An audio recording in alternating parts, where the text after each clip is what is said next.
I assume it's safe to say that many, if not all of you, have interacted with the computer. And specifically, I mean that you've used your language to interact with the computer while hoping that it will understand what you're trying to say. We all know Google Translate and how it can go horribly wrong sometimes, like in this example, which I'll come back to later.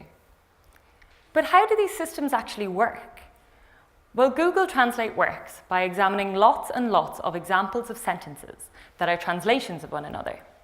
So for instance, they can use the proceedings of the European Parliament, which has transcripts of the same content in 24 different languages.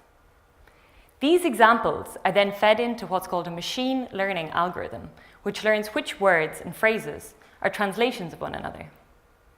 Then, when you give the system a new input sentence, it uses the information it got from reading all of the previous examples to generate an output for you.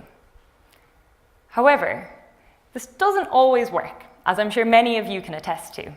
For example, we could start with the sentence, "The man eats a sandwich," which we want to translate into Irish. The system could get this wrong and generate the sentence, "Ihin ceapra an fear," which means "a sandwich eats the man." That's because most of these systems simply learn which words frequently appear in the same sentences, but they don't take the relationships between those words directly into account. My work looks at how we could possibly incorporate some kind of linguistic structure into these systems.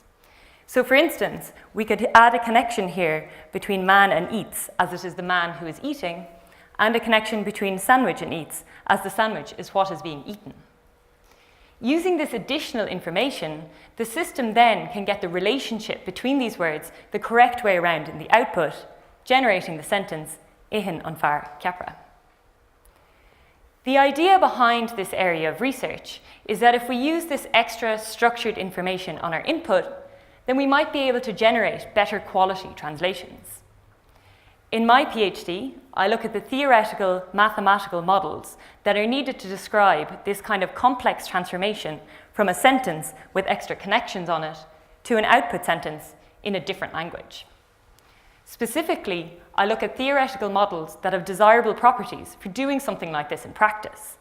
So I look at models that can produce an output quickly so that we can generate an output in a reasonable amount of time for the user. This is a really exciting and fast-moving area to be working in, and it's particularly amazing being able to see language technologies becoming more and more part of our everyday lives. Thank you.